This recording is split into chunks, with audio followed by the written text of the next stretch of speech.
What's happening, ladies and germs? This is the PackerMan, and welcome to today's edition of Green and Gold Games and my new Let's Play.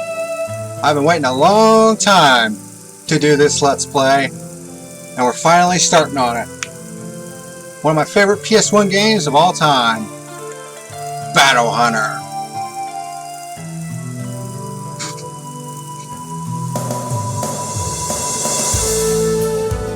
Let's take a second and just listen to the outstanding soundtrack this game has.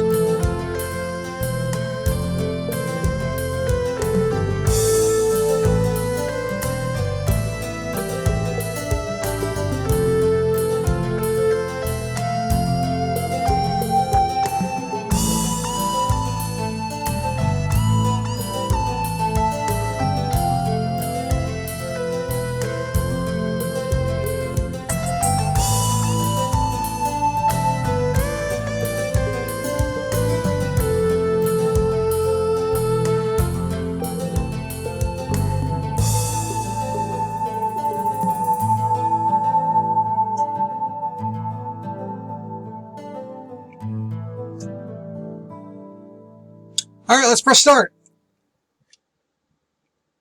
Hey, why isn't it working? Okay. Let's try it now.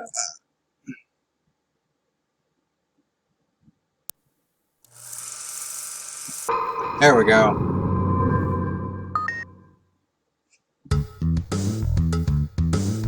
That music sound familiar? Yep.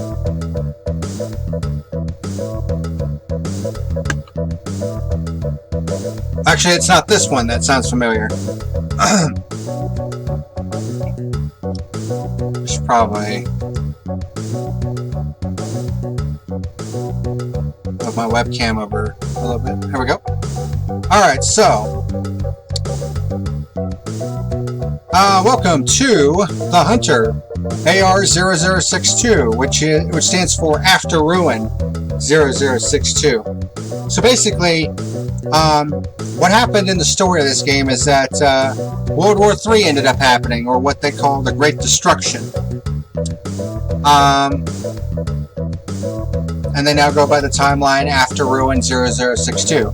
So it's been 62 years since the end of World War III. And humanity is finally starting to make a little bit of a comeback. But in order to assure humanity's future, they have to recover certain relics from these underground areas now known as dungeons, which are crawling with like all kinds of haywire robots and monsters and all that other good shit. So hunters were hired to retain and regain these lost relics. All they ask for is plenty of money up front and plenty of action. So that's where we begin this story.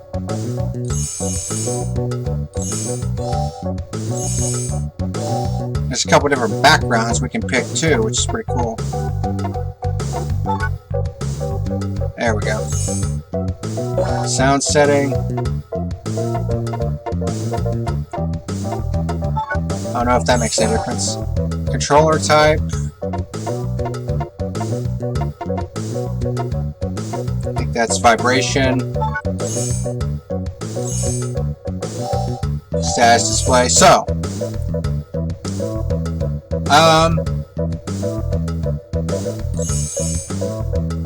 first thing we're going to do here in this first episode is create a new hunter, or register a new hunter in this case. So, when you do that, you can name your hunter.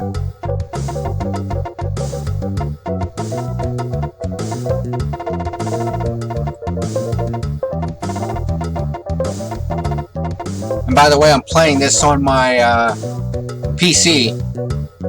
Now I'm using a PS3 GameStop controller for this. And of course, the name's going to be Packer, certainly. Now, statistics! Yes, this game has RPG-style elements. So, here's how it works. Statistics, you start out with 11 points every time you register a new hunter. And what you need to do is allocate those points into 4 different statistics: movement, attack, defense, and hit points. By default, you'll start out with no movement, 1 attack, 0 defense, and 10 HP. So, how you allocate points to these is a little bit different because each statistic takes a certain amount of points before you see an increase. For instance, movement speed, which is 1 extra space per, which I'll explain here in a little bit. In order to get a +1 in that area, you need to allocate 3 points to that particular area. Attack is a bit simpler than that, and it's probably the one where you'll be able to allocate the most points efficiently.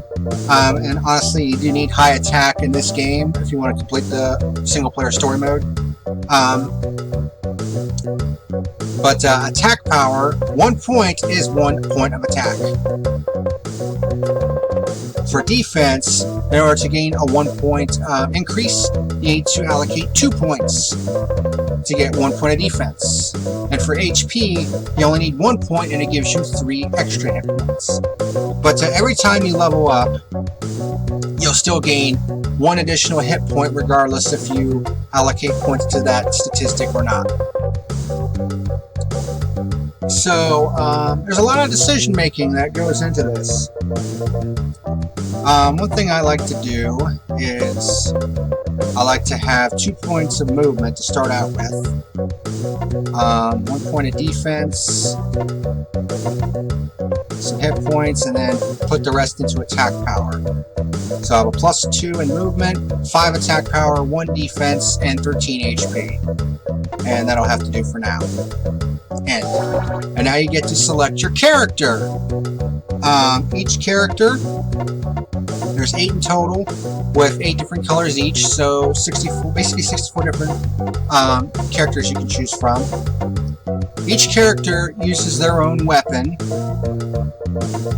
Like, say for instance, he uses a pistol, she uses a shotgun, he uses a katana sword, she uses her bare fists. She's a martial artist. I think he uses a shotgun of some sort. She uses a machine gun. He uses a hidden arm cannon, and he uses twin pistols. And believe it or not, selecting a character actually has a little bit more of an effect than just simply appearance, because certain items that you find in the game, they can identify pretty much right away, which is pretty cool. And you'll get the added bonus of those effects. More on that in a little bit.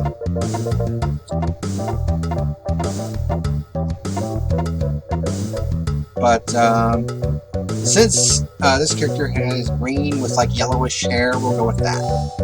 Bam! There we go. Level 1, 2 movement points, 5 attack, 1 defense, 13 HP. Start out at level 1. Credits. You earn credits in this game, but they only serve a couple of purposes. 1 is to identify items for cost, and 2 is to level up, basically. So credits are basically like experience points. And this blank screen is empty right now, but that's your items.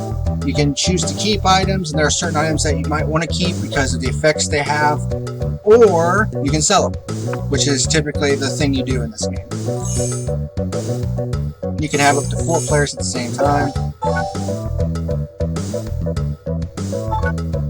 And let's go ahead and save what it's worth.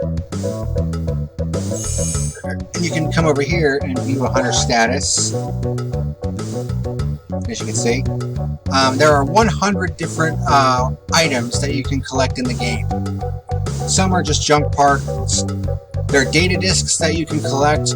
Identifying data discs unlocks new backgrounds that you can put onto the game, which is pretty cool. There are certain books which are useless, accessories which some have certain effects, and some can be positive or negative. There is one book that does have a special effect. junk parts, bottles, antiques, you know, sellable stuff. Attire, which actually has beneficial effects. Some of them do. Of course, weapons, which have benefits to attack power and all that other good stuff. And of course, record first, second, third, and fourth. Typically, basically in this game, you go up against 4 other hunters to try to find what is known as a target item. And N means basically you remove the hunter. Basically, he takes a break. So there's that. We'll go over here. This is the nurse. Welcome to the clinic. How may I help you? Now, if you're injured, which means that if you lose maximum hit points during one of your missions, you can come over here and heal, but each point requires credits to heal, and you can also level up. And for our first level up, we need 1,000 credits. Not enough credits. Please come back again.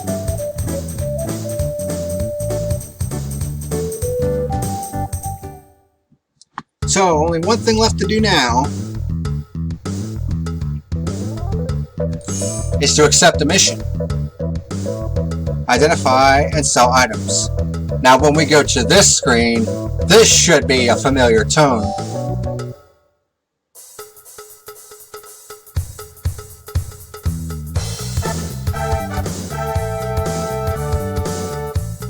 Yep. This is one of the soundtracks that I use for various other Let's Plays that I've done. And this guy is your broker. You are a rookie. I'll teach you what you need to know. A hunter's job is to find things, locate lost items, and such. If you're not doing a job, go explore the dungeon, and there you can find things of value. If you find something, bring it back to me and I will reward you. I don't have any jobs for you. Go explore the dungeon for now. I'm the man you should talk to. First job for a rookie is, find this medal. Go. Take care of your business. And that'll bring us to the meat and potatoes of this game.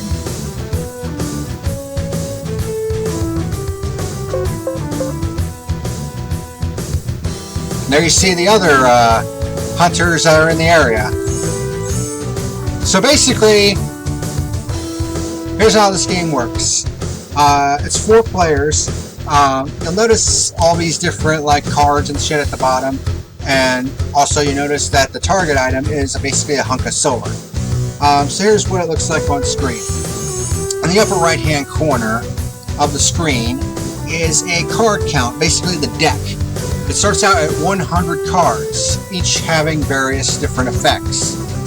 Each player starts out with 5 cards, so there are 80 total when the game starts. Now, the icons on this screen are way different. The boot icon is movement, which allows you to move. The claw icon is attack, which means that if you're next to another hunter or an enemy, you can choose to attack them. The coffee icon is the rest icon, where you will skip a turn, but you will also heal 1/4 of your HP if you've lost any, and you can also recover cards in your hand. It allows you to draw cards, basically, to your hand. You can also check and see if any of the other characters have items on them as well. So, what are the cards down at the bottom here? Well, there's 4 different card types, each denoting 4 different colors: green, red, blue, and yellow.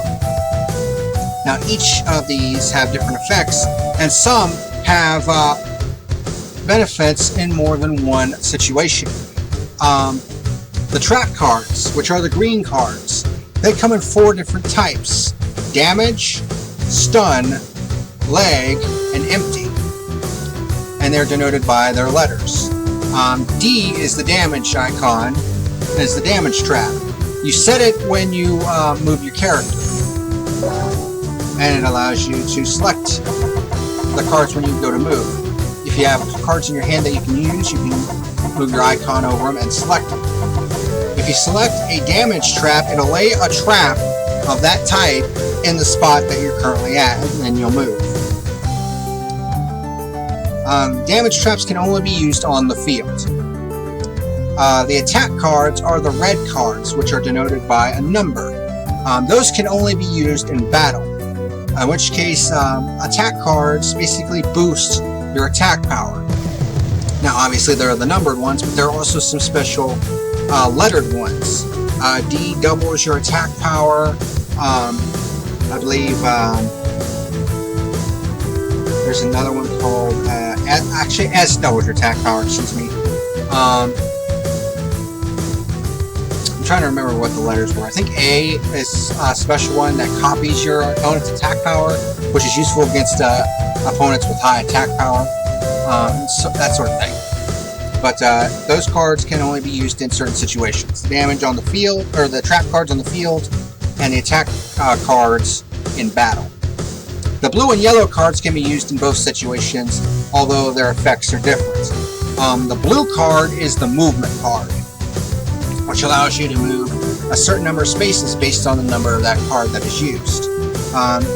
There's 1, 2, and 3 extra movement spaces that you can use on the field, and there's also 2 special E cards, which are exit cards. If I go to free cursor, you notice that the item boxes, we'll get to that in a minute. But basically, the exit is of course the way out of the dungeon.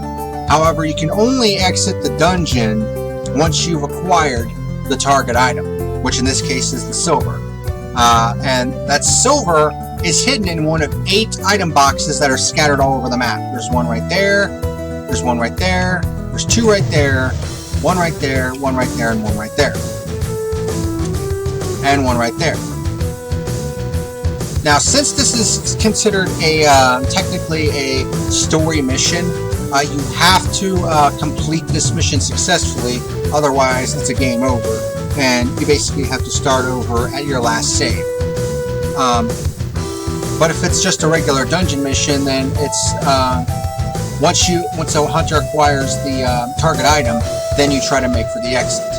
Now, there are other ways to win the game, this particular board.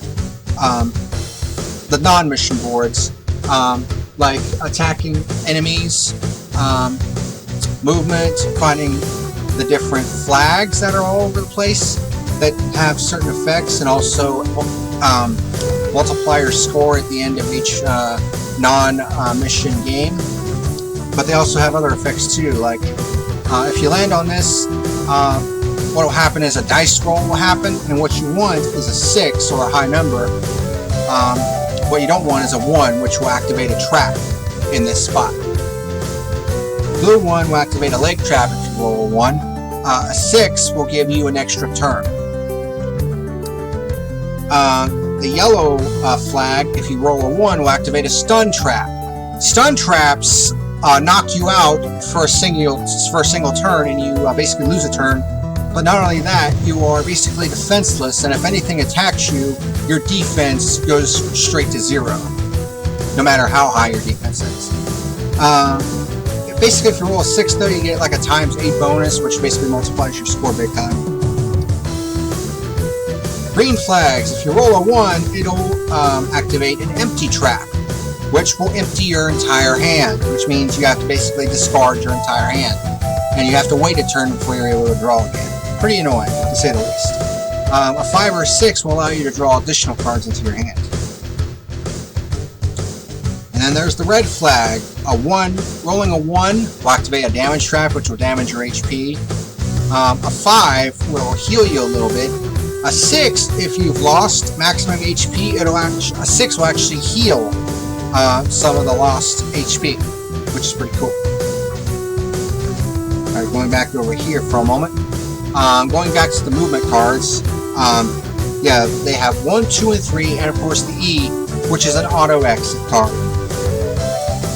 If you have the target item, it'll allow you to exit, and the game, this play session immediately ends. If you don't have the target item and you go to the exit, it'll warp you to a different spot on the map. But in addition, if you have any leg damage, if you get hit by a leg trap, which reduces your movement to 0, you can go to an exit space and warp you to a different point on the map, but it'll heal your leg damage. So there's actually a bit of tactical advantage going to an exit, even though you never actually got the item. In battle, it'll movement speed will allow you to escape or allow you to try to catch someone who's trying to escape. So that's its secondary use there. And then there are the yellow cards, the defense cards. On the field, they increase your probability of dodging a trap.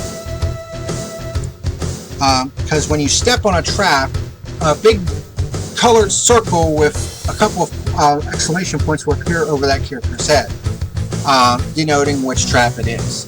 If you're quick enough, there's a after the bubble disappears, there's a exclamation point, a very small one that very briefly appears on the screen. And if you press the X button at the exact right time, you'll dodge the trap. The trap will still be there, but you won't be affected by it. The yellow cards, the defense cards, increase your dodge rate, basically. If you use the yellow card and you know there's a trap nearby, you can use it, and it'll increase your ability to dodge that trap even if you don't get the exclamation point prompt. In battle, it increases your defense, obviously. But we'll talk more about the battles when we get to them. But for now, let's go ahead and get moving. Now when you move, you'll roll a dice, and the blue area is the area that you can move to.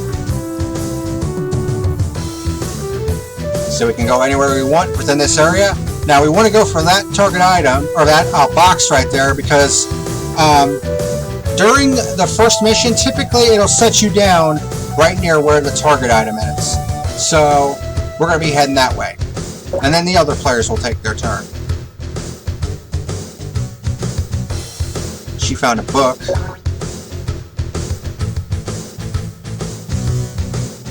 He found a book, and there's a green icon now on the map. That's an enemy. Oh, and he found a bro, which is a slime, but he was able to escape. Okay, so now it's back to our turn. You can also choose to not use any cards. And there we go. That's our target item. If you find it, a little da-da-da-da-da will play. The problem is, typically, once you have the target item, any monsters that are on the field will come after you.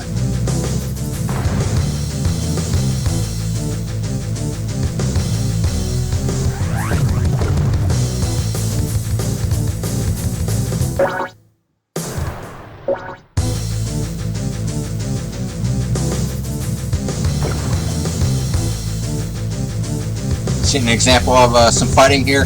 Notice that he rolled doubles. If you roll doubles, you'll do this special attack, which it's better if the special attack is when you're attacking, because if your doubles attack is successful, it'll put your opponent into what is called panic, which they lose control of their character on the field, and they can't counterattack, which is really good. But now, since we have the target item, we can choose to go for the exit. But if we want to, we can still try to go for some more items too, if we're able. Now, when you do have the target item, it's a good idea to look at the map and make sure you know where you're going. That way you don't accidentally run into a dead end. Obviously, we can't go this way, so the only way out is back down this way and over here. So that's what we're going to do.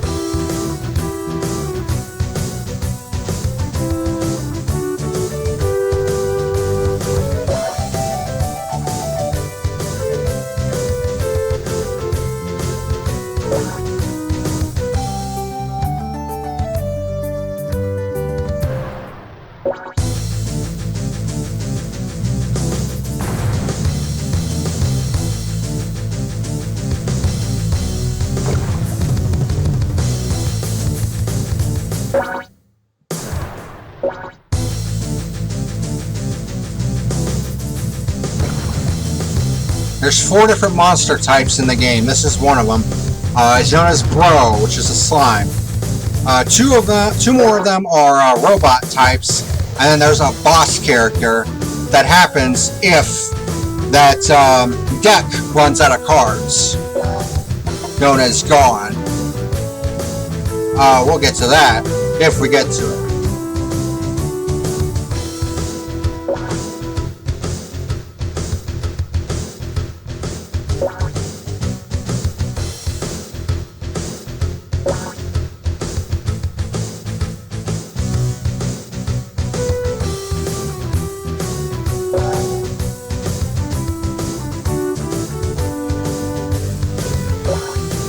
So now that monster is no longer being distracted by another hunter, it's now coming for us.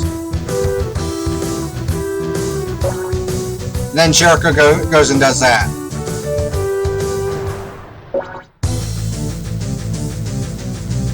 Now notice he went into defense mode.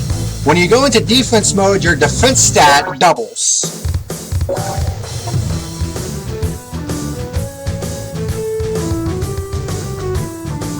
That item's kind of worthless.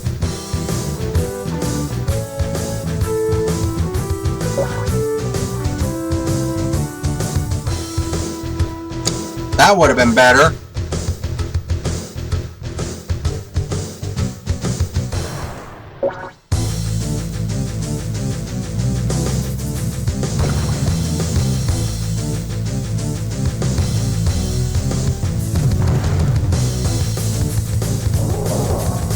Ooh, and he defeated the enemy. But we are out of here.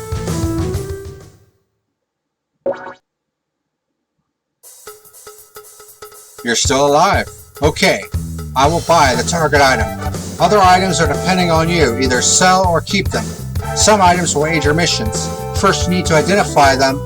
Then if you wish, I will buy them from you. So we earned 250 credits. We're going to go ahead and identify this. It's a bottle. It's worthless.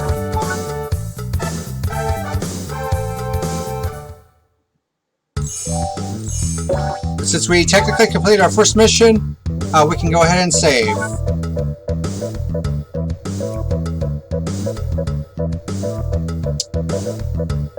And there we go.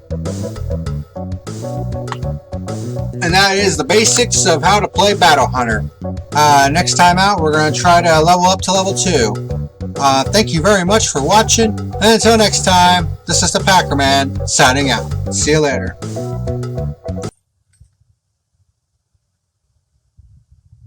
You better like and subscribe or face the consequences.